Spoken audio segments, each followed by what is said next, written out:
In 2004, 16-year-old Misty Tasker was a typical American teenager living in Live Oak, Florida, which is a small rural town right in the middle of the state. One Saturday evening in January, she and her mother attended a church service. Afterwards, they hopped in her mother's truck and they got on the country highway and began making their way home. Their house was just 20 minutes down this highway. It was a straight shot. And this highway was pretty desolate. There were no street lights. It was actually a dirt road despite being a highway. And it was just thick forest on both sides of the road the entire way. There were no buildings or houses between the church and their neighborhood. Misty's mother was already a very anxious driver who would keep both hands on the wheel. She would sit up and kind of hunch over the wheel and keep her eyes intently focused on the road, but at night her driving anxiety would shoot through the roof because she had really bad eyesight. And so she would go to great lengths to not drive at night to avoid that high level of anxiety. But the church service they had just come from had run a little bit long, and so now Misty's mother is driving with the sun starting to set, and she's going as fast as she can to try to get home before it gets too dark. And so as they're bombing down this road at about 55 miles an hour, despite it being about a 40-mile-per-hour zone, Misty, who's in the passenger seat, just happens to look over at her mother for no particular reason. And as she's looking at her, she notices out her mother's window, it looks like there's a little girl sitting on the side of the road. What's a child doing out here in the middle of nowhere? She says to her mom, I think I just saw a little girl. And Misty's mother, who's high up on the wheel, she did not hear Misty the first time. She's just focused on driving and trying to get home. And so Misty says again, I think I just saw a little girl. We need to go back. I don't know what she's doing, but I feel like we need to go back and make sure she's okay. And so Misty's mom looks over at her and she's not prepared to turn the car around. That means staying out later, and it means she's going to be driving in even darker conditions. And so she's like, did you really see someone? Because we got to get home. And Misty's like, Mom, I'm pretty sure I saw a little girl. We have to go back. And so finally, Misty's mother, she's very annoyed, but she stops the car, she does a 3-point turn, and she begins driving back up the road where they came from towards this girl. Now, they had only made it about a half mile from where Misty believed she had seen this girl. And so pretty quickly, they slowed down because Misty said, I think she's in this area, and they both began scanning the right side of the road because that's where she's going to be now that they've turned around. Now, it was starting to get very dark outside, but there was enough light, and they had headlights. They were pretty confident they'd be able to spot this girl. And so as they're slow rolling down the road, they both see this girl a little ways up on the right-hand side. Her back was to the road. She had her knees tucked up to her chest, and she was rocking back and forth. Misty's mother made a comment that it was a little bit surprising that this girl was out here. I mean, there's really nothing around here. There's no houses, there's no buildings, there's no trails to be walking in this forest on either side. It was just kind of thick forest. And so she just thought it was very strange that this girl would even be out here, especially because there's not any traffic on this road. And so Misty's mother began slowly rolling up to her, and she told her daughter that instead of just stopping right away, let's just drive past her and get a look at her, and then we'll turn around and see if she needs any help. And so as they got right up next to her, they realized she was not a little girl. She was a young teenager, but she was not a young child. And as they drove right past her, they would expect her to turn around and acknowledge the car creeping up on her, considering there's no other traffic in the area and you're just some person sitting on the side of the road. You should definitely turn around and see what's behind you. But the girl did not acknowledge them. She just continued to have her knees up to her chest and rocked back and forth. And so Misty and her mother are a little bit freaked out by this, but they drive past her about 50 meters. Misty's mother does a 3-point turn, and when they're looking back down the road where the girl should now be on their left-hand side, they're oriented back towards their house now, she wasn't there anymore. But there were no streetlights. It was now almost completely pitch dark outside, and so all they had was the headlights. And so Misty told her mom, drive up a little ways. Maybe the girl stood up and moved and we just can't see her because she's not in the headlights. And so Misty's mom began driving down the road and kind of turning slightly towards the left to shine the light more to the left, but there was no sign of this girl. For good measure, they turned right slightly to shine the lights more to the right-hand side of the road, but there was no sign of this girl. And so Misty and her mother just slow rolled back down the road, kind of keeping their eye out on both sides. But after traveling for several minutes, going about 5-10 miles an hour and seeing no sign of this girl, they decided that, well, she must have just gone back into the woods and gone back to wherever it was she came from. And so Misty's mom began picking up speed, and before long they had gone maybe 2 or 3 miles away from where they'd seen this girl, and they were coming up to this 4-way intersection with stop signs all around. And as they were getting close, Misty's mother gasped because on the other side of the intersection, on the right-hand side, was this girl sitting on the side of the road. She's got her back to the road, her knees are up, and she's rocking back and forth. And so Misty's mother pulls up the stop sign and then just sits there. And both women are just stunned at what they're looking at. They had just seen her 2-3 miles back down the road. It wasn't possible for her to get all the way up here. And so Misty's mother looks at her daughter and says, do you think it's a different girl? And Misty's like, no, that's the same girl. And so they just sat there for a minute until Misty started to panic. And she said to her mom, Mom, don't stop. I got a bad feeling about this girl. I don't know what's going on, but you can't stop next to this girl. But Misty's mom, she was definitely weirded out by this situation, no doubt. But she didn't feel good about abandoning this girl in the middle of the night on the side of the highway. And so even though she felt a little bit hesitant herself, she told Misty, we have to at least drive past her and ask if she's okay. That's the least we can do. And Misty was not having it. She said, Mom, do not stop. I got a bad feeling about this. Don't stop near this girl. But Misty's mom let up off the brake and began slow rolling past this intersection. And now at this point, Misty is just absolutely terrified. And so she takes her seatbelt off and she goes down into the footwell right in front of her seat. And she closes her eyes and covers her ears, and she just continues to beg her mother to just please keep going. Don't stop. But her mother just continues on until she stops right next to this girl who's still just sitting on the side of the road with her back to the road. She's got her knees up. She's rocking back and forth. She's not acknowledging Misty or her mother. And so Misty's mother turns to her daughter and says, please roll down your window. And Misty refuses. She's still down in the footwell, still in the fetal position. She's crying and she's still begging her mother to please just go home. And so Misty's mother, frustrated, reaches across the passenger seat and grabs the knob to roll down the window manually. So she rolls the window down, and Misty, who's down in the footwell, all she remembers is sitting there covering up her ears, and she's crying, and she opens her eyes and she's looking up towards her mom, who's reaching over the seat, and her mom yells out to this girl. And Misty remembers looking at her mom, who suddenly recoils in horror and screams, and then they take off like crazy, flying down the road. Misty jumps out of the footwell, and she's looking at her mom, and she's like, what's happening? What just happened? What did you see? And her mom's got her hand over her mouth, and she's speeding down the road, and she's crying now, and she's looking at Misty, and she just doesn't have the words to describe what she just saw. And so Misty's asking her mom, what did you see? What happened? And finally, her mother just said, she didn't have a face. She didn't have a face. It was hollow. There was nothing on her face when she looked at me. And so Misty screams and she's crying and her mom is crying, and they speed home. They're home just a couple of minutes later, and they run inside, practically falling over each other to get in the house. And as soon as they get inside, Misty's mom calls 911, and she didn't even know how to describe what she just saw. But she knew it was too embarrassing to try to describe it as some girl without a face sitting by the highway. And so she just told the police that they had seen a girl they think needs help. And so the police, they went out and they searched that entire stretch of highway. They looked for any sign of anybody out there, but there wasn't. There was never. Around 8:30 p.m. on December 29th, 1972, passengers inside of JFK International Airport in Queens, New York, heard over the intercom that Eastern Airlines Flight 401 to Miami was now boarding.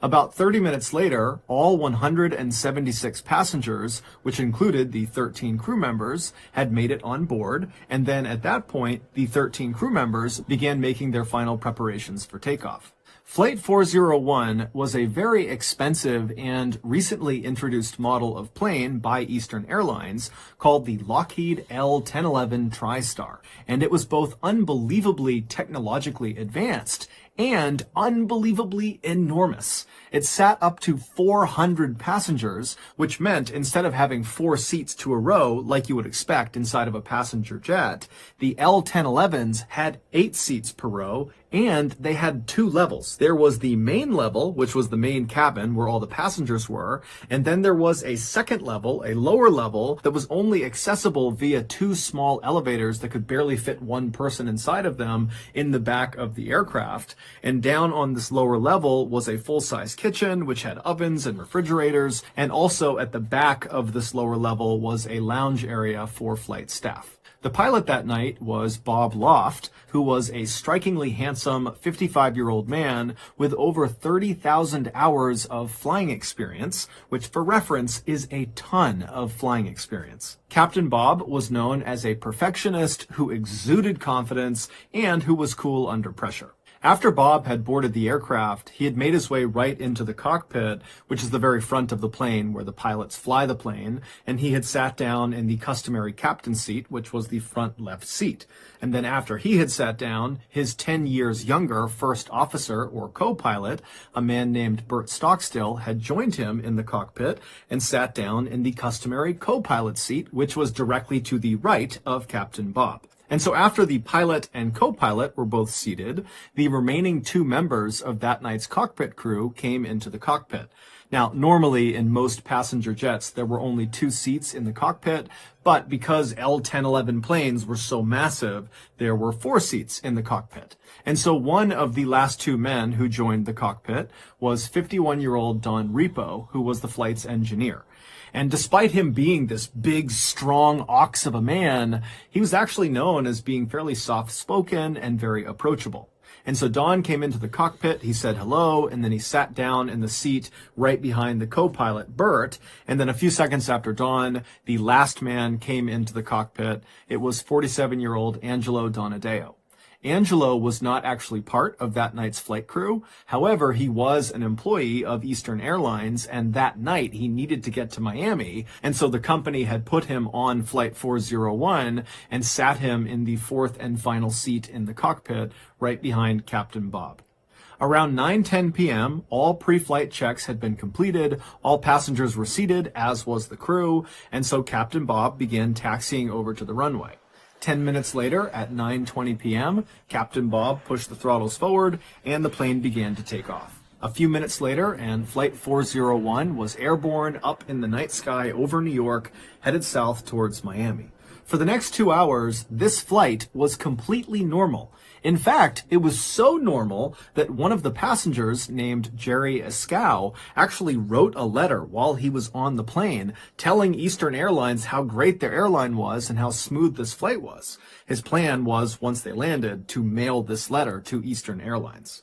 But at 11:32 p.m., so 2 hours and 12 minutes after takeoff, this flight would go from being very routine and normal to being anything but.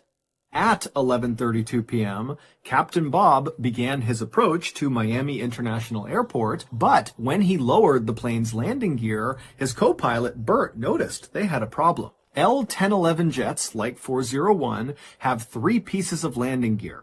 They have wheels that come down under the left wing, they have wheels that come down under the right wing, and they have wheels that pop out of the nose of the plane. And each of these pieces of landing gear has a corresponding little light bulb, a green light bulb, inside the cockpit that once that piece of landing gear comes down and locks in place and is ready to be landed on, its green light will go on inside of the cockpit. But when Captain Bob lowered their landing gear, his co-pilot, Bert, noticed only two of the lights came on. The one that did not light up was the nose landing gear. Now, Captain Bob and the other men in the cockpit, when they saw this issue, they immediately assumed it had to be the light bulb itself that was faulty, not the actual nose landing gear, because this plane was brand new, it had been checked before they left, so the likelihood of the nose landing gear being faulty was incredibly slim. And so Captain Bob, while maintaining his approach towards Miami International, he retracted the landing gear, and then once it had come back into the plane, he just lowered it again, thinking this time all three lights would come on. But once again, once the landing gear was deployed the second time, still the nose landing gear light did not come on. And so frustrated, Captain Bob hopped on the radio and contacted Miami Air Traffic Control and told them that he could not confirm his landing gear was actually safe to land on, and so they would have to circle around for a bit in the sky and get it figured out. And so Miami Air Traffic Control acknowledged what Captain Bob said and then directed Captain Bob to fly out over the nearby Everglades, which is a massive wetlands area in Florida, and to stay out over the Everglades away from other traffic until they fixed the problem.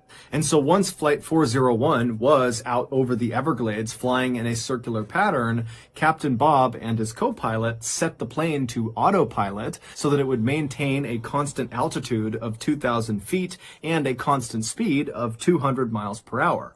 And so once the plane was all set, Captain Bob and his co-pilot Bert began fiddling with this front nose gear indicator light bulb, which they were convinced was faulty. And so they started by pressing on the light, and when that didn't work, they began twisting it. And when that didn't work, they actually pulled the light bulb off the panel and kind of blew the dirt and grime off of it. And then they jammed it back into the panel. But as soon as they did, not only did it not go back on, but they realized they had put it in sideways. And so they couldn't actually get it out again. And so now they're thinking, this light's not going to go on at all. We need to find another way to make sure the nose landing gear has come down. And so Captain Bob at this point is totally frustrated. And so he turns around and he looks at Don Repo, the flight engineer who's sitting right behind the co-pilot, and he tells Don to go down into the hellhole and directly inspect the front landing gear himself. So the hellhole is a space right below the cockpit, and the way you get to it is through a trap door in the floor in the center of the cockpit. And then once down in the hellhole, there is this window that looks straight towards the front of the aircraft where you could look out and actually see the front landing gear, and you could make sure it was down or not. And so Don Repo, he gets out of his seat and he opens up the hellhole trap door and he makes his way down below. Meanwhile, 2,000 feet below Flight 401, a 43-year-old man named Robert Marquise, along with a friend of his, were looking for frogs in the Everglades, riding around on Robert's airboat. An airboat is a flat-bottom boat with this huge fan on the back of it that propels it forward. It's popular in the Everglades because the water depth is so shallow. At points in the Everglades, the water's only a couple of inches deep. And so all around these two guys, it is totally pitch black out. There are no buildings or people for miles and miles and miles. Their only light source is Robert's headlamp. And so at some point, Robert turns off the airboat, and he and his friend are just standing in the middle of it, kind of scanning around on either side. And all around them, they can hear the sound of alligators growling and snakes and frogs moving about the tall grass. And as they're just kind of silently looking around them, out of the corner of Robert's eye, he sees something. And so he looks up right as he sees this huge orange and yellow flash that kind of came out of the ground roughly 5 miles away from where they were. And basically, as soon as Robert saw it, this flash dissipated and it was just totally gone. And so he turned to his friend who had not seen this flash. And Robert said, "Hey, let's go investigate. Let's see what that was." And so Robert fired up his boat again and he began flying across the Everglades straight in the direction of where he saw this flash. And after 15 minutes of cruising at 40 miles per hour across this dark expanse, they reached the area where this flash had been, and Robert and his friend, they just could not believe what they were looking at. About 20 minutes earlier, back up inside of Flight 401, when Captain Bob turned around in his seat to tell the flight engineer, Don Repo, to go down into the hellhole, it's believed that Captain Bob nudged the steering wheel with his leg. And this little nudge was enough to disengage the plane's autopilot, which sent the plane into a gradual descent. But nobody noticed. Because, one, it was totally pitch black outside. The Everglades below them, there's no lights, there's nothing, and there was no moon that night. And so when they're looking out the window, there would have been no visual cues that they were going down, up, or anything. It just would have looked like a total void outside. And two, the descent they were now suddenly in was so gradual, it would not have felt like they were tumbling out of the sky. It would have felt like they were just cruising as expected. And three, all of the men in the cockpit were completely fixated on this light bulb problem. In fact, they were so fixated that when an alarm went off inside of the cockpit telling them they had dipped below their intended altitude of 2,000 feet, they were now going down, nobody noticed. Although, to their credit, this alarm only sounded once and it wasn't that loud. And so not long after Don Repo had gone down into the hellhole, the plane crashed into the Everglades. No one on board Flight 401, from the cockpit crew to the passengers to the other flight staff, had any idea they were in an emergency until they hit the ground. And when they hit the ground, the plane exploded, and that was what Robert Marquis saw when he looked up and saw that yellow and orange flash. And so Robert and his friend, they speed over to the crash site, and when they get there, they are the first ones there. And even though they're looking out and they can hear the sound of all these people screaming and crying and moaning, they can't see anything because the fire from this huge explosion was already out because the swampy wetlands had pretty much immediately extinguished it. And even though the plane had crashed into the ground at over 200 miles per hour, it had not struck the ground at a very steep angle because basically the plane was in this gradual descent pattern and just kind of coasted until it hit the ground. And so that, combined with the soft, muddy ground of the Everglades, meant that the impact of the plane hitting the ground was not nearly as violent as other plane crashes were. And that ultimately saved lives. In fact, dozens of passengers survived the initial impact with the ground. But many of them were left with these horrible injuries, or they were trapped within the wreckage, or both. When Robert and his friend arrived at the edge of the crash scene, Robert lifted up his headlamp and began to scan, and he saw all these body parts sticking out of the ground, and then his light rested on the first survivor he saw, and it was this man whose clothes had been completely burned off from the explosion. All he had on was just a little bit of his socks on both ankles, and this man was still strapped into the seat that he had been on the plane, and when the plane had broken up, his seat had fallen forward into the mud, pinning this man's upper body and most of his face under several inches of water. And so as Robert had scanned over with his light had hit this man's face, and he had looked up and pleaded with Robert and his friend to come get him before he drowned. And so Robert and his friend, they jumped off their boat and ran over to this guy and pulled the chair up and out of the water, saving this guy's life. But as soon as he was up and out of the water, Robert and his friend began hearing more calls from other people in the darkness screaming for help. Robert and his friend would do their absolute best to save as many people as they possibly could, but there was just too many people who needed saving and not enough time.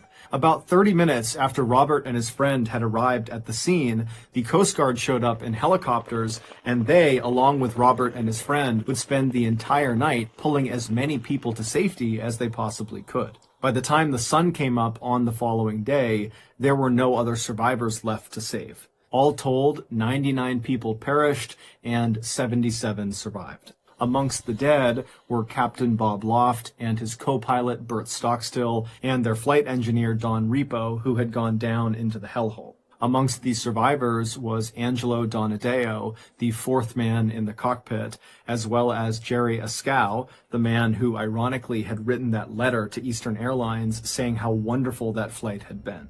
A major investigation following the crash would confirm that the reason Flight 401 went down was because of a number of factors, most notably human error. The investigation would also confirm that the nose landing gear was working perfectly fine.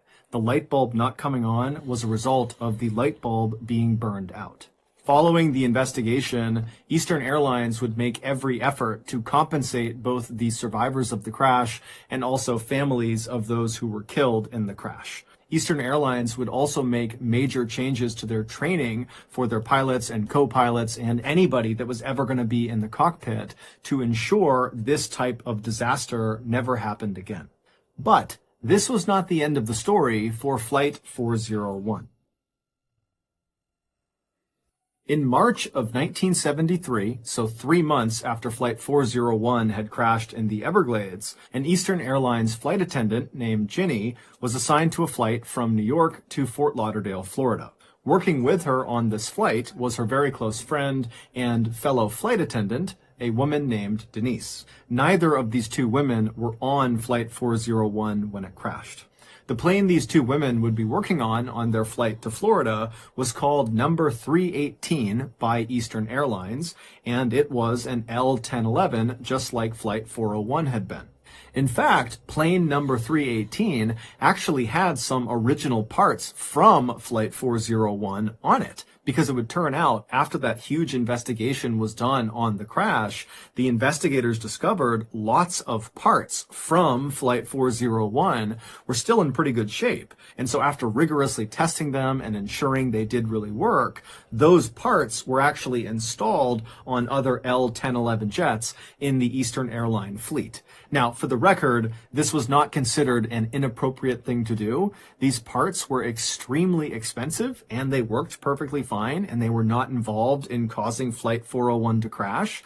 And so no one batted an eye when Eastern Airlines put these parts on their other planes. So Ginny and Denise, along with several other Eastern Airlines flight attendants, board plane number 318, and after takeoff, the flight attendants began going through the very long and drawn-out process of getting food and drink for the nearly 200 people on board the flight. And so the way the flight attendants divvied up the work is they would have some of the attendants on the main level of the plane in the cabin taking orders from all the passengers, and then the other flight attendants would be down on the lower level, the second level of the plane where the kitchen was, preparing all the food and drinks. And so at some point during this process, Denise, who was up on the main level helping with taking orders, realized she didn't have anything to do. She had taken all the orders she could, and so she decided she would head down to the second level, to the kitchen, where her good friend Ginny was, to see if she could help her. But ironically, as Denise got in the elevator in the back of the plane and began heading down to the second level,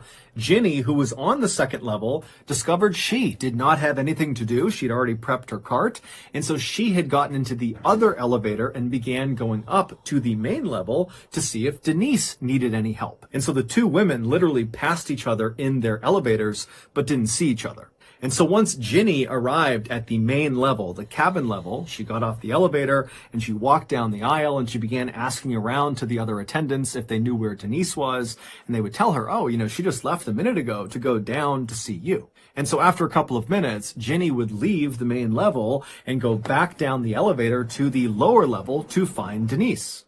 Now, to understand what happens next, you need to have a basic understanding of the layout of the second level. So when you come down on either of those two elevators, when the doors open, you'd be looking down a stretch of hallway, basically the length of the plane from the back towards the front. And when you stepped off the elevator, you'd be stepping into the middle of the kitchen.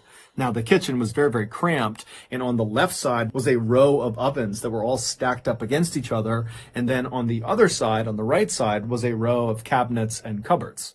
If you were to walk down the kitchen straight towards the front of the plane, you would eventually reach a wall that separated the kitchen to the lounge area, and there was a door slightly off to the right side on this wall that you could walk through to get into the lounge. So if you were standing in the kitchen and looking in the direction of this door, you wouldn't really be able to see into the lounge area because, again, the door was kind of off to the side. You would have to actually go over to the door and poke your head through to get a full unobstructed view of the lounge. And all the lounge was a couple of sofas and chairs kind of arranged in a circle.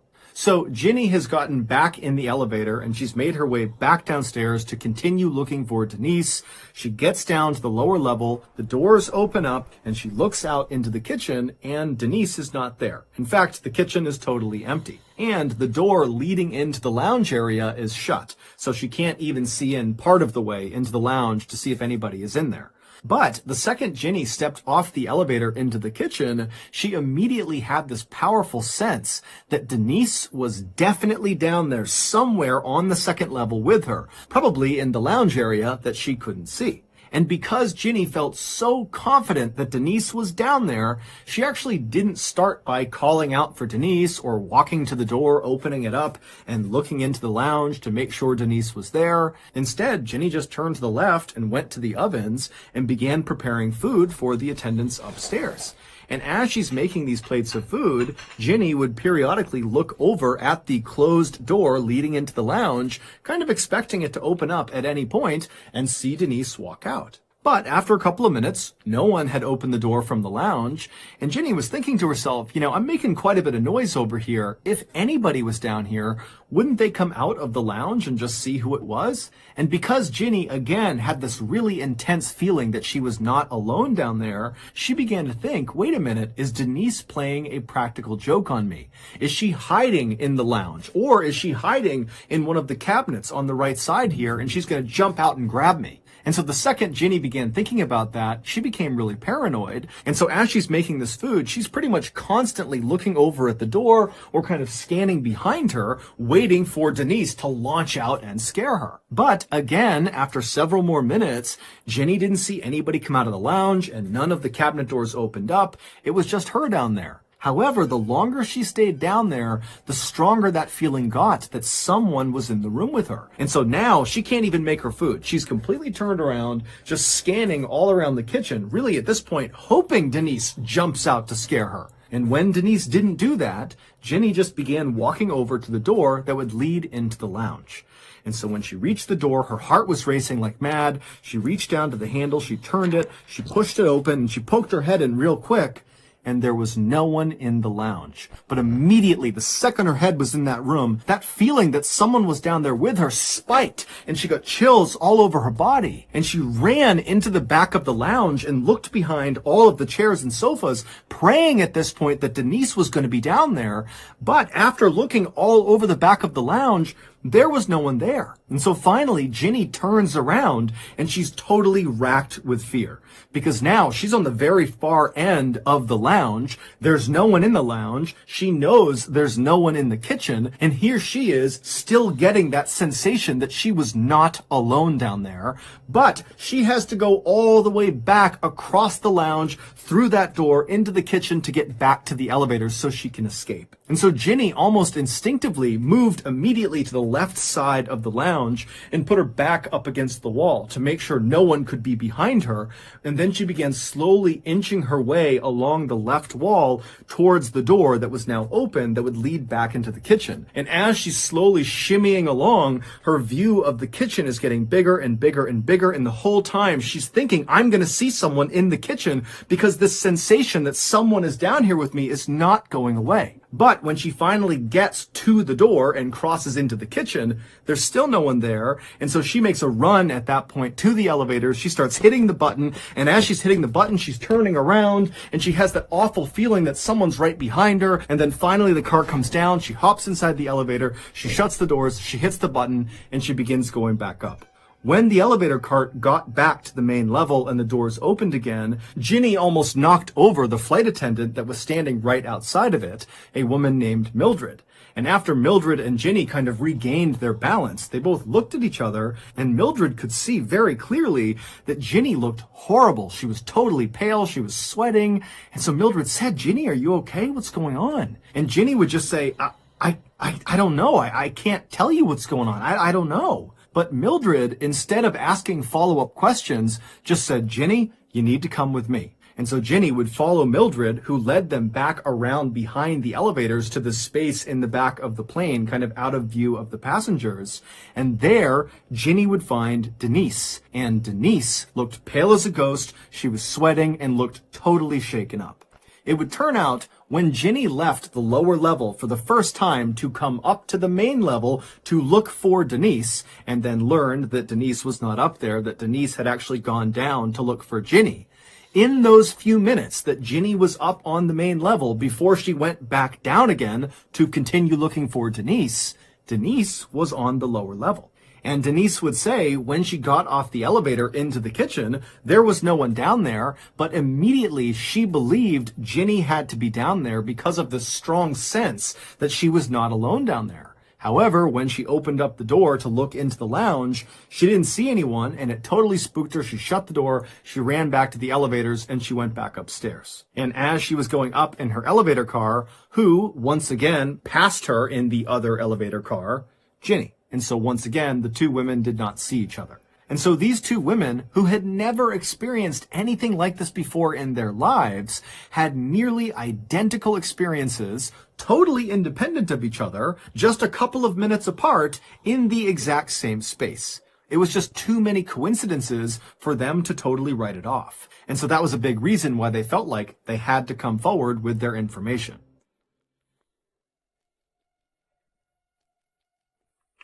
1 month later, plane number 318, the same plane that Ginny and Denise had had their frightening experiences on, was at Newark Liberty International Airport in New Jersey, undergoing pre-flight checks from its crew before its flight to Miami that morning. After most of the checks were done, the passengers were allowed to board the plane, and then after it seemed like most of the passengers had arrived and taken their seats, the senior flight attendant, whose name was Sis, began counting the people on board the plane to make sure they had everyone. And after counting up and down the rows, she realized their head count was off by one. They had one too many people.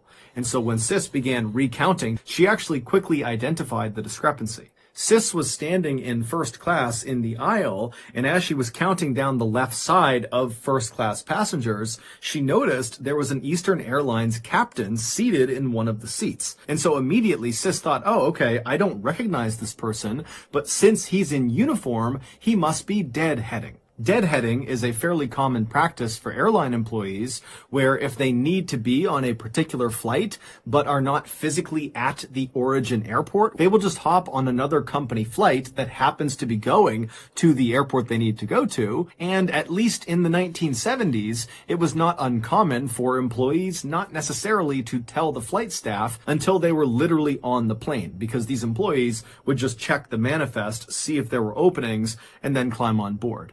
And so Sis assumed that was exactly what this man had done, and that was why he was unaccounted for, and it was why they had this extra person. And so she just needed to get his name to account for him. And so Sis turned and took a couple of steps until she was right in front of this guy who was still just seated looking straight ahead, and Sis introduced herself and asked him if he was deadheading. But the captain just continued to stare straight ahead and didn't even seem to register that Sis was talking to him, despite the fact that Sis was right on top of him and speaking very, very clearly, and nobody else was talking. And so Sis, who was aware of the fact that this guy clearly should have heard her, just kind of waited for a second and then just asked again, hey, what's your name? I need to make sure that you are in fact deadheading. But again, this captain just sat there without moving and didn't remotely react to Sis. Now, by this point, another flight attendant named Diane had looked over and actually saw Sis having this strange interaction with this Eastern Airlines captain. And so Diane walked over and listened as Sis, for a third time, tried to get this guy's attention, but he still did nothing. And so Diane and Sis, they start looking at each other like, what do we do about this? And at some point, Sis just says, okay, I'm going to go tell the captain, he can deal with this. And so Diane stayed in the aisle next to this silent seated captain while Sis turned and walked towards the cockpit, and she told the captain, whose name was George. And so George, he leaves the cockpit with Sis by his side, and they start walking down the aisle back towards where this guy was and where Diane was. And by the time they get there, 6 other passengers kind of in the general vicinity had noticed something strange was going on. And so they were all kind of turned around in their seats, looking at this captain who was sitting there, and Diane and Sis and George kind of waiting to see what was going to happen. And so George and Sis, they walk right up alongside Diane and this seated silent captain, and George immediately crouched down to get a good look at this guy's face, because again, this captain is just looking straight ahead with a hat on, and so no one had really looked at him yet. And so George kneels down and he sees this guy's face for the first time, and he falls over and goes, oh my God, that's Bob Loft!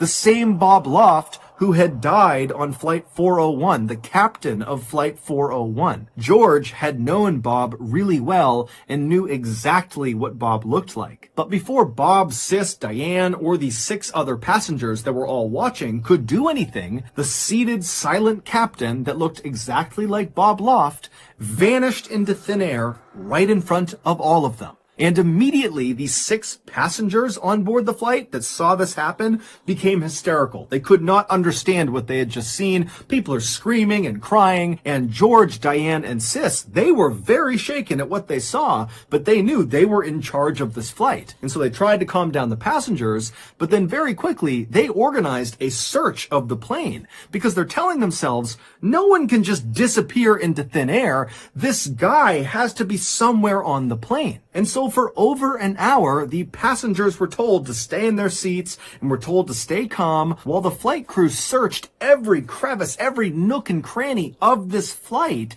to see if they could find this guy. But they never did. And so after a very long delay, plane number 318, along with its very shaken up passengers and flight crew, eventually rumbled out onto the runway and took off. When they landed in Miami, the first thing George, Diane, and Sis all did is they went in and filed a report about what they had seen, about this vanishing person. But Eastern Airline didn't do anything about their reports. In fact, the logbook where these reports were kept was conspicuously missing a couple of weeks later when some other employees of the airline heard about this vanishing person and wanted to read the reports themselves. And when these employees went to their superiors and asked if they could get this logbook, the answer from the top was George, Diane, and Sis never filed those reports. There was no vanishing person. This whole thing is a bunch of crap. But George, Diane, and Sis all said, we filed those reports, and apparently some other pilots within Eastern Airlines had actually seen the reports before the logbook went missing, and they would tell other people that what they read was terrifying. Over the next 2 years, there would be an astounding number of other totally unexplainable events that took place on other planes within Eastern Airlines' fleet. However, the strange events only occurred on L-1011 jets that had parts on them from the crashed Flight 401. Some of these unexplained events included more sightings of the silent seated captain who looked just like Bob Loft. And in fact, one of those sightings was by an Eastern Airlines executive who, after seeing this captain vanish into thin air right in front of him, the executive freaked out and ran off the plane and demanded the plane be searched top to bottom. But like the last search, nothing was found. On another occasion, the catering company that loaded food directly into the second level of these L-1011s, basically right into the kitchen, one of their staff spotted a man wandering around the lower level that looked just like Don Repo, the flight engineer from the doomed Flight 401. And when this staff member spoke to this man who looked like Don Repo turned towards him and then vanished into thin air. The catering company was so scared when this happened that they refused to go back into the plane, and it caused a massive delay. On another flight, on board plane number 318, the pilot and co-pilot began hearing banging coming from the hellhole, and when the pilot got up and opened up the hellhole and went down below and shined his light, he didn't see anything, but when he went to climb back up into the cockpit, he looked up, and standing in the cockpit was once again Don Repo looking straight down at him, who then promptly vanished right in front of him. On another flight, a female passenger and coach, who had been quiet the entire flight, suddenly began screaming hysterically. And when they went up to her and asked her what was wrong, she was pointing at the seat next to her and said a man had suddenly appeared right next to her. He did not walk in, he just appeared next to her, and then when she began screaming, he vanished right in front of her. This woman was so upset that when they landed finally in Phoenix, Arizona, she had to be restrained in a straitjacket when they pulled her off the plane. But as terrifying as all of these events were, there was at least one instance where these apparitions appeared to be helpful to the people on the plane. One captain said he walked into the cockpit, and standing in there was flight engineer Don Repo, and Don promptly told the captain about a specific malfunction in one of the engines before Don vanished in front of this captain. Now, this captain was horrified at what he had just seen, but he did actually go down and have that engine looked at, and sure enough, the malfunction that Don Repo said it had. Then finally, in 1974, all of these strange events just came to an abrupt stop. Now, no one knows exactly why, but in 1974, Eastern Airlines, despite telling the world they didn't believe any of the reports of these strange happenings on their planes, despite that year, they went into every single one of their L-1011 jets, and they removed any parts that had been placed on them from the crashed Flight 401, despite the fact none of those parts were faulty. They were removing perfectly good parts, and they never gave a reason. And after they did that, all the sightings just stopped.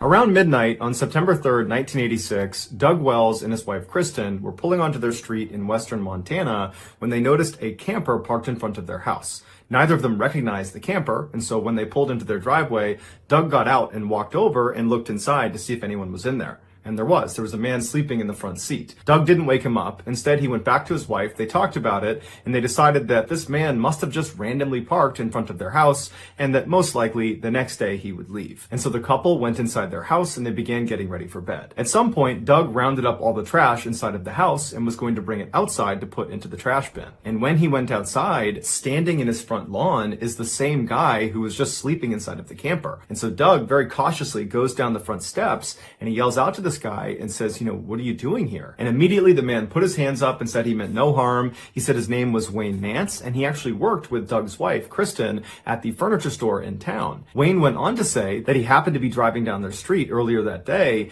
and he spotted someone standing outside one of their windows looking in their house, and he knew it was Kristen's house, and he looked in their driveway, and he saw that Kristen wasn't home, and it looked like nobody was home, and so he decided he would just park out front and try to scare off this person and wait for Kristen to get back. But by the time Kristen got back, he had fallen asleep. Doug was totally caught off guard by this whole situation. The idea that there's this guy on his property talking about another guy that was lurking around his property. And so he asked Wayne, did you see this guy again after that first time you saw him? And Wayne said no, he hadn't, but he didn't have a flashlight. And so maybe if Doug went in the house and got some flashlights, the two of them could walk the property and make sure nobody was there. Doug thanked him for the offer and said, okay, well, why don't you come in the house and I'll go look for those flashlights.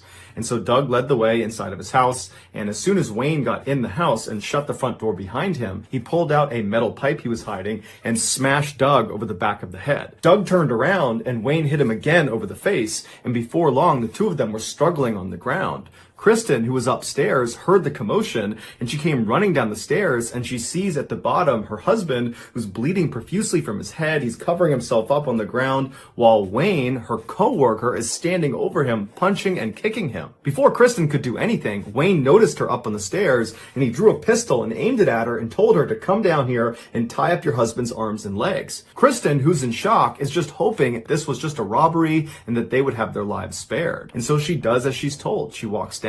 Wayne throws her some cord. She ties up her husband's arms and legs. And then afterwards, Wayne leads Kristen back upstairs to the bedroom where he ties her up as well. After that, Wayne went back down to the main floor where Doug was still laying on the ground, and he grabbed Doug by the legs and he pulled him down the flight of stairs to the basement where he tied him up to a pole. And then he savagely beat him with the pipe before Wayne pulled out an 8-inch blade and plunged it directly into Doug's chest all the way in. And then when he pulled it out again, Doug slumped over. Wayne went back upstairs all the way to the second floor to check on Kristen, and he saw she had managed to get partially out of her restraints and she was reaching for the landline, and so he jumped on top of her and managed to restrain her all over again. And then after he was confident in her restraints, he went back downstairs to make sure Doug was dead. When he got down there, he saw Doug was still slouched over in the same position he had left him, and so Wayne assumed Doug must be dead, and Wayne went back upstairs to assault Kristen.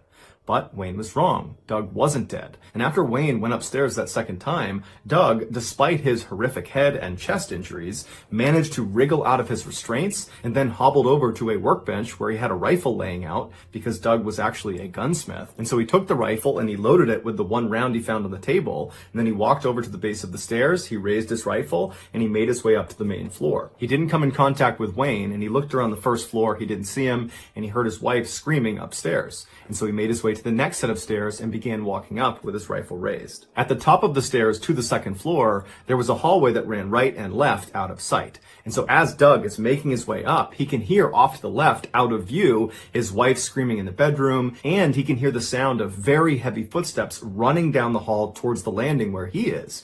And so Doug positioned himself in the stairwell, he took aim about chest height with his rifle, and he waited for their attacker to show himself. And so as soon as Wayne came flying around the corner with his knife in his hand, Doug just fired one shot that struck him right in the stomach. Wayne fell backwards, totally shocked at what had just happened. He began to stagger, and Doug, meanwhile, turned his rifle around like a baseball bat because he didn't have any more rounds, and he just starts walking down the hall, smashing Wayne as Wayne continues to stumble and fall and try to run away from Doug. And finally, he gets away from Doug, charges into the bedroom where Kristen is, and he grabs his pistol, and he turns around and he fires 3 shots towards the door where Doug is now standing. And Doug, he's unfazed. One round hits him in the leg, The other two miss. He doesn't care. He just walks up to Wayne and begins bashing his head in with the back of this rifle. He hits him so many times that the buttstock of the rifle explodes and the metal of the rifle bends like an L. And at some point, Wayne drops the gun because he's getting viciously beaten on by Doug and his rifle. And Doug sees that, he grabs the pistol, and he fires the remaining rounds into Wayne's head. Police and paramedics would show up shortly thereafter, and Doug, Kristen, and their attacker Wayne were all rushed to the hospital. Doug and Kristen would make full recoveries. As for Wayne, he would die the following day from his injuries. After the incident, the police investigated Wayne Nance to see who this guy was, and they discovered that almost certainly he had been a serial killer that was connected to at least 6 cold case murders from 1974 to 1986. But because Wayne never confessed to any of these murders before he died, the true number of people he killed is still unknown. In 2016, a 25-year-old Wall Street banker named Matt was camping near Mount Rainier in Washington state. His job was so hectic that in the rare times he got a chance to, he would disappear into the wilderness for a few days to clear his head. Despite living in one of the biggest cities in the world, Matt was actually a very competent outdoorsman. And so for this trip, he decided he would stay way off any trail deep in the backcountry in random locations. On the first night, he found a nice clearing in the trees, and so he set up his campsite there. He ate some food over his fire, he pitched his tent, climbed inside, and within a few minutes he was fast asleep. Several hours later, Matt woke up to some strange sounds coming from outside of his tent. It sounded like a couple of animals or maybe one animal moving around right outside. And so after a while of just hearing this constant sound, he rolled over and he barely unzipped his tent flap just to look out and see if he could see whatever animal it was. And what he saw shocked him. There was a man sitting in front of his fire pit. There was no fire in his fire pit. And the guy was just sitting there with his hands on his knees, looking straight down. And periodically he would just kick his feet in the ashes of the fire pit. And Matt didn't even know what to do. So he's just looking at him through this little tiny gap in his tent.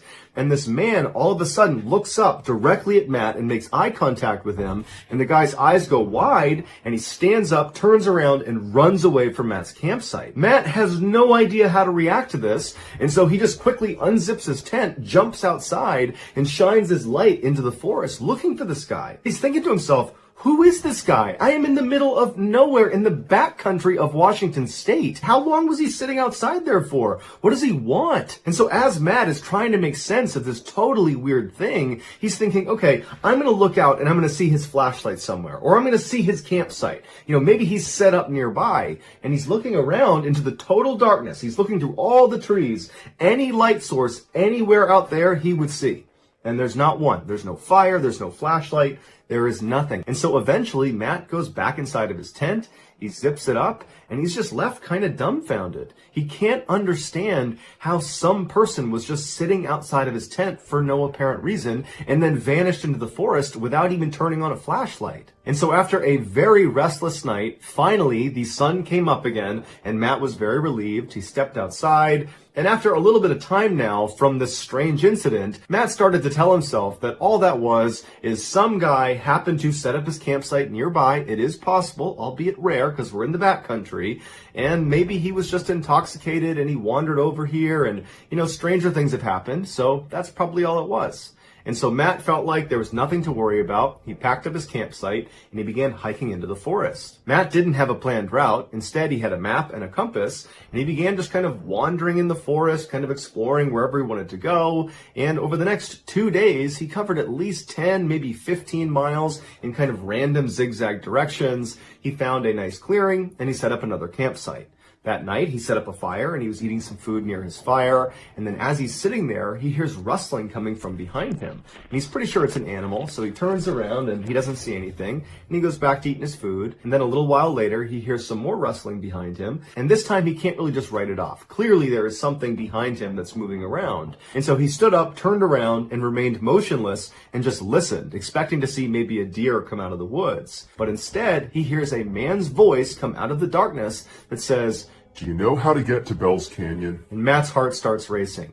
He knows that even though he can't see him, it has to be the same guy he saw 2 days ago. Because they are in the middle of nowhere. He hasn't seen any other hikers or campers or anyone, and clearly this guy has the ability to sneak up on him, and so he's thinking, what does this guy want? I just spent the past 2 days hiking in random directions for 15 miles, and he must have followed me. And so Matt, not knowing what else to do, just says, I don't know where Bell's Canyon is. And then there's silence.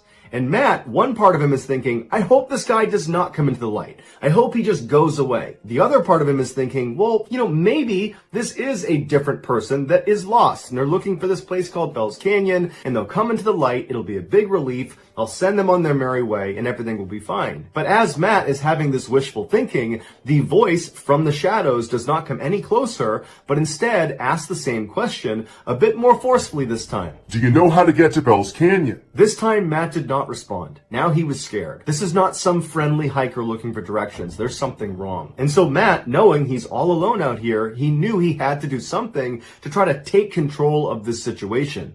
And so he took a deep breath, he reached down and grabbed his flashlight, and in one swift motion, he lifted his light up and shined it in the direction of this guy's voice. And what he saw was this guy from 2 days ago looking out from behind a tree right in Matt's direction. He was hiding from him. And when the light hit him, the man barked at Matt to aim it away. And Matt kind of instinctively lowered his light, but now he was too scared to raise it again, and now he knows it's the same guy. This guy has been following me for 2 days. And so for several minutes, Matt just stood there, absolutely terrified, and this guy, he just stayed out there. Matt didn't hear him move. It was just a complete standstill.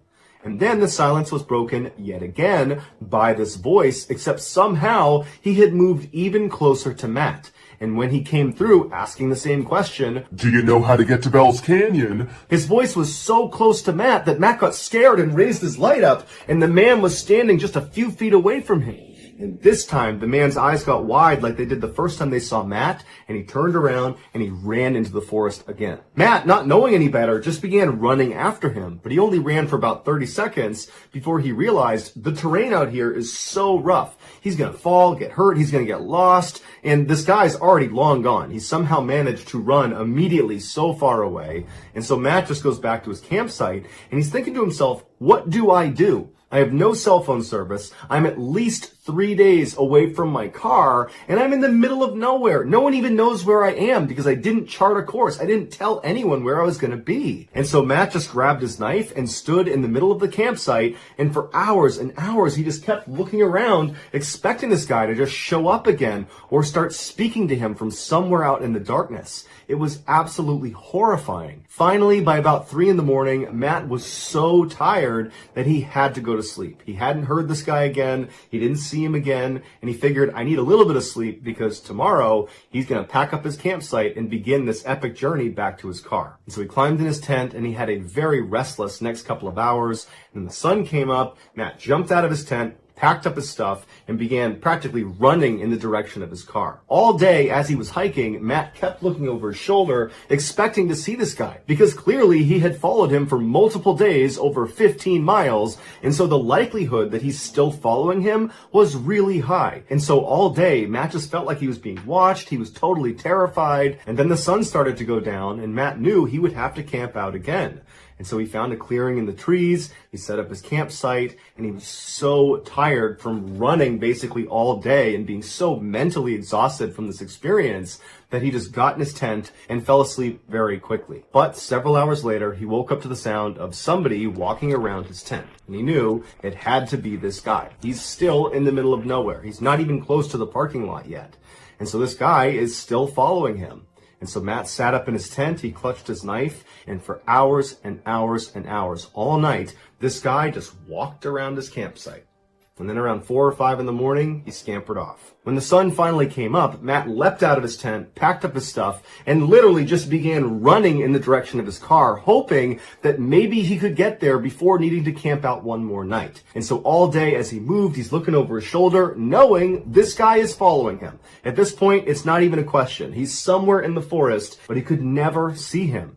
And unfortunately, as the sun was setting, he knew he was not going to be able to make it to his car. He was just too far away.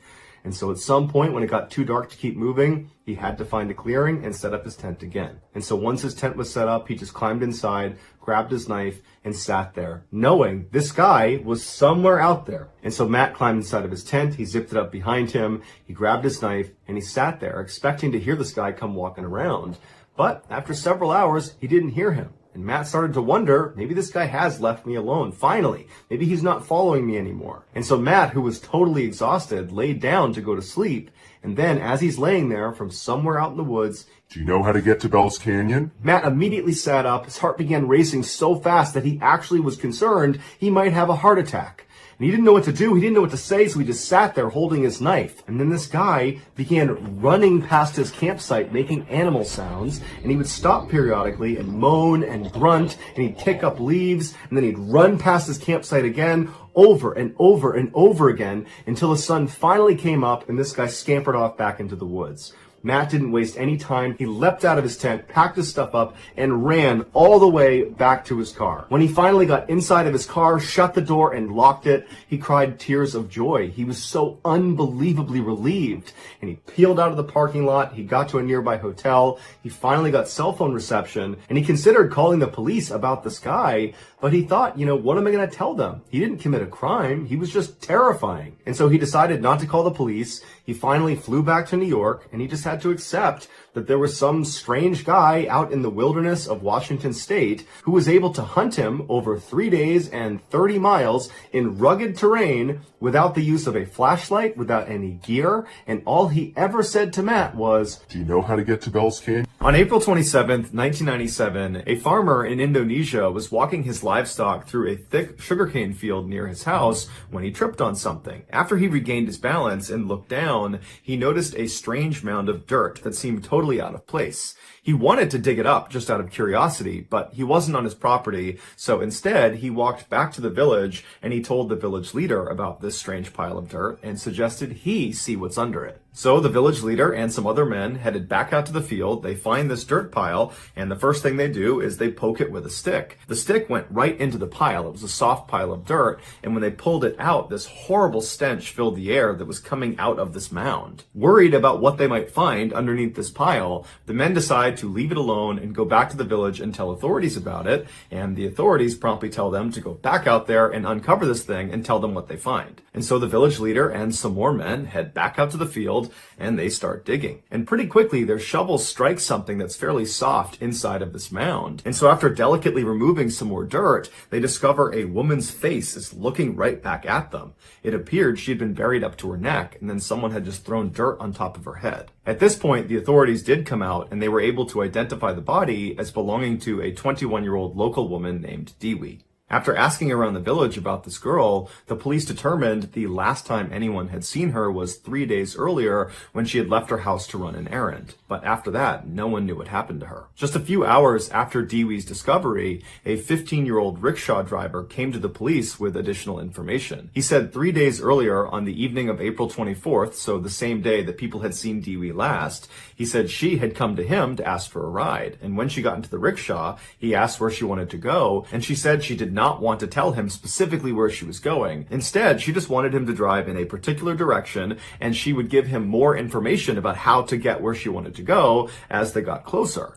And so this really intrigued the driver. And so after he began going in this direction, he turned to her again and said, can you tell me anything more about where we're going? This is really weird that you're not giving me any more information. And so finally, Dewey relented, and she told him she was going to see the shaman. A shaman, in simple terms, is someone who uses magic to cure the sick. The driver did think it was odd that this girl was going to see the shaman in the middle of the night and she was being so secretive about it, but after he dropped her off, he hadn't given it much thought until he found out she had died. The police approached the shaman, who was 45-year-old Ahmad Siraji, and they asked him if he had been with Dewey on the night of April 24th. Initially, Siraji said no, he had not been with her, and he had no idea what happened to her. But after police searched his house and found Dewey's belongings inside, Siraji said, okay, I've been lying and I have a confession to make. And he would very nonchalantly tell police that not only had he killed Dewey, He'd also killed dozens of other women the same way and buried them in the sugarcane field. And so the police went out to the field and started looking around, and they found all these mounds of dirt all over the place, and under them were women buried up to their neck. After the excavation was all done, the police believed they found the bodies of 42 different women, but truthfully, that was just a guess. They believed there could be more. During his trial, Siraji explained in detail why he did the things he did. He said back in 1986, so 11 years earlier, he had this vivid dream where his deceased father came to him and instructed him to drink the saliva of 70 women. And if he did that, he would become immortal. When Siraji woke up, he didn't chalk up this experience as just a strange dream. He believed he had just had a real interaction with the spirit of his dead father, and so he decided he would do as he was told. But his father didn't explain to him how he was going to extract the saliva from these 70 women. And so after thinking about it for a couple of days, Siraji decided the most efficient way to do it would be to just kill the women and then forcibly take their saliva. To find his victims, Siraji began telling people in his village that he had supernatural powers, that he was able to grant women specifically everlasting beauty and riches. And many people believed it. And so as this rumor spread not only around his village, but to surrounding areas, lots of women heard about it and came to him and requested his services. He would tell them to come back later that night when it was totally dark and to not tell anyone where they were going. Once they arrived, they would come inside of Siraji's house and they would pay him a fee that was roughly equivalent to $300. And then he would tell them he needed to perform a ritual to give them their beauty and their riches. And so they would leave his house, they would cut through a cemetery, and they would enter into that sugarcane field, and they would walk for a while until Siraji stopped them. And he would hand the woman a shovel and he would tell her to dig a hole in the ground. And he would assure her this is part of the ritual. And so he would stand there as she dug the hole until it was about waist deep. And then he would tell her to get in the hole and put her hands by her side. If she was at all nervous, he would just reassure her again that this is all part of the ritual, that lots of people have done this before, that it's totally safe. And so she'd get in the hole, she'd put her hands by her side, Siraji would take the shovel and he would fill the hole back in until she was completely immobilized. And then at this point, Siraji would pull out a cable, he would wrap it around their neck, and he would strangle them to death. And then once they were dead, he would pull their body out of the hole, and then he would forcibly extract their saliva. And then after that, he would take the shovel again and dig the hole a little bit deeper, and then he would put the body back inside the hole, making sure their head was still sticking out of the ground. And he would orient them so their face was looking towards his house, because he believed having these women constantly looking at him at all hours of the day gave him more power. He said as for Dewi, when she first came to his house and she had paid that fee, she was worried about leaving and going and doing this ritual. It scared her. And so Siraji told her to wait, and he went into the other room where his wife was, and he told her that, hey, I'm going to go kill this girl and I need your help. I need you to calm her down. And his wife, who had no idea her husband was a mass murderer, just immediately went along with it. She came back into the room and she assured Dewi that everything was totally fine. They had done this before. It was all going to be perfectly safe. And she even said she would come with them to do this ritual. And so at this, Dewi was much more calm and she agreed to go. And so the trio left the house, they went through the cemetery, out to the field, and then only 2 people came back. Siraji was executed in 2008 by firing squad, and his wife was sentenced to life. In 2010, Kayla was a senior at the University of California, Santa Barbara, a big party school. And one Friday evening, Kayla and her friends were at a big party, and Kayla was having a great time, but she was starting to feel really tired. And so she asked her friends if maybe they wanted to leave early, but none of them did. And so Kayla left on her own. Luckily, her house was just down the road, and so she was at her front door in a matter of minutes. That night, her 2 roommates, who were also college seniors, had decided to stay in and just have a nice night with a couple of friends having some wine. And so when Kayla walked inside, she happened to turn to the right, and she looked on the closest wall where there was a sofa, and she saw there was a guy laying there with a blanket up to his chin, and his eyes were wide open. She didn't recognize him, but he was staring at her, and she figured, oh, he must be a friend of her roommates. But as she walked across the room, she kind of glanced back at him, and he had pulled the covers down slightly, and he had lifted his head up, and he was staring at her kind of menacingly. And so Kayla got a really bad vibe from this guy and just kind of hustled into her room, shut the door behind her, and locked it, something she never did. And a few minutes later, she was in her bed and she was passed out. A couple of hours later, she woke up to what sounded like tapping on wood. And so she sat up in her bed and she's kind of looking around. She had a couple drinks the night before and she's half asleep, so she's a bit disoriented. But finally, when she gets her bearings, she realizes this tapping sound is the sound of someone drumming their fingers on the outside of her door. And so she's looking at her door, wondering who would be doing that. And then all of a sudden, the drumming stops, and it's replaced by the sound of this person scratching on the outside of the door.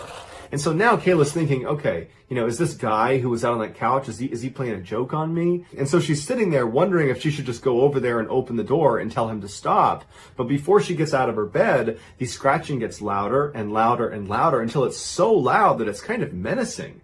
And so Kayla decides she's not going to go out there. And so instead, she pulls out her phone and she texts her roommate and says, hey, can you please come out in the living room and take care of your friend who's harassing me? But she doesn't get a response from that roommate, and the scratching is just still loud as ever. And so she texts her other roommate the same message, come out and take care of your buddy here. But again, she doesn't get a response. And now the scratching on the door has stopped, and it's been replaced by jiggling of her doorknob. And so now Kayla is just mad because this is obviously a prank and it's a dumb prank. And so she yells out, hey, stop!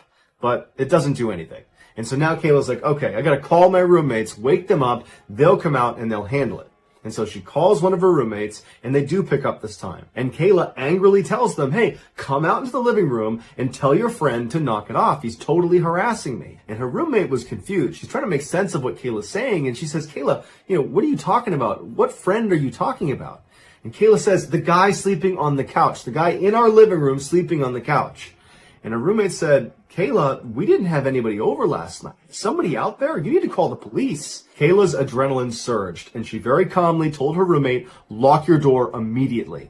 And right then she noticed the jiggling of her doorknob and the scratching, and it all stopped. And Kayla's wondering, where did this guy go? And then after a couple of seconds, she heard extremely loud banging coming from across the house where her two roommates shared a room. And it was the sound of this guy trying to smash down their door. And so Kayla's screaming, her roommates are screaming. Kayla manages to dial up 911, and before long there are sirens outside, and Kayla hears the sound of this guy run across the house, and she hears the sliding door open and shut. The police come inside, they search the property, and there's no sign of this guy, and so Kayla and the roommates come outside. They talk to the police, and the police bring them over to their side door, and they show them on the outside there was all sorts of scratch marks all over the doorknob and right around the latch. And they said it looks like he was able to jimmy his way into your house through this door. And so then they asked the girls to give their statement about what happened, and they started with Kayla. They went over to her bedroom door so she could demonstrate what happened, and that's when they noticed there were all these scratch marks and gouge marks all over the outside of her bedroom door, and all over the doorknob, and all over the latch. And on the ground was a pair of scissors and a knife. And the police told Kayla that it looks like he used those scissors and that knife to open up the side door, and he was trying to use those tools again to open up her door, but for whatever reason, he just couldn't do it. They told Kayla that most likely when she went in the front door, she caught this guy off guard. Maybe he was trying to rob the place, maybe he had just broken in, but either way, Kayla got in and ruined his plans. And so he leapt onto that sofa, the one against that inner wall, to kind of tuck himself away in hopes that maybe Kayla wouldn't look over and see him. And they told her that most likely when she made eye contact with him, she became a witness and therefore a target of opportunity. And had she not locked her door, who knows what would have happened.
In 1956, the SS Andrea Doria, which was a beautiful ocean liner, was considered to be Italy's largest, fastest, and safest ship. But those things would not be what this ship was remembered for. On July 25th of that year, the ship was sailing towards the east coast of the United States when it ran into some very heavy fog. And so, following procedure, the captain slowed the vessel down and turned on their fog whistle. A little while later, another vessel, the Swedish ocean liner called the SS Stockholm, entered the fog as well, but they were unaware of Andrea Doria's position. Now, both vessels were using radar, but unfortunately, both vessels misinterpreted what they were seeing, and so neither of them communicated with the other as they careened towards each other. When visual contact was finally made between the two ships, it was too late. A collision was imminent. At 11:10 p.m. that night, the bow of the Stockholm plowed directly into the side of the Andrea Doria, penetrating over 40 feet inside the ship before coming back out again. The impact killed 46 people on the Andrea Doria and 5 people on the Stockholm. When the story broke, every major news outlet around the world picked it up, including ABC News in the United States. And the news correspondent that they chose to cover this story was a man named Edward Morgan. And unbeknownst to his coworkers, his 14-year-old daughter, Linda Morgan, was on board the Andrea Doria, and just before he went on, he was informed that she was amongst the missing and presumed dead, and there was virtually nothing he could do but wait for more information. And so despite his incredible burden, Edward still went on the air and reported the story without ever losing his composure and without ever mentioning his daughter. But after he got off the air, another story began to develop about the crash. Apparently, a girl who was asleep in one of the rooms on the Andrea Doria that experienced a direct hit from the Stockholm woke up after the crash and didn't know where she was, and she began yelling out for her mother. Meanwhile, a man on board the Stockholm heard the girl's cries, and he ran towards the front of the Stockholm, which is where he heard these cries coming from, and when he got up there, he couldn't believe what he was seeing. Perched on the destroyed bow of the Stockholm was a bed, and on that bed was a relatively unhurt 14-year-old girl named Linda Morgan. It would turn out when the Stockholm penetrated into the Andrea Doria, the bow of the Stockholm scooped the bed Linda Morgan was on up and kind of dragged her into the ship, and then when it retracted out of the Andrea Doria, it brought that bed and Linda Morgan with it. When Edward Morgan found out that his daughter was the so-called miracle girl, he was overcome with emotions, and he would go back on the air, and this time he would talk about his daughter and her incredible survival story, and he would also talk about how hard it was to deliver the news when it was about someone he loved. Linda would make a full physical recovery. She only suffered from a broken arm, but she would suffer enormously from survivor's guilt as her stepfather and her half-sister were both killed in the crash.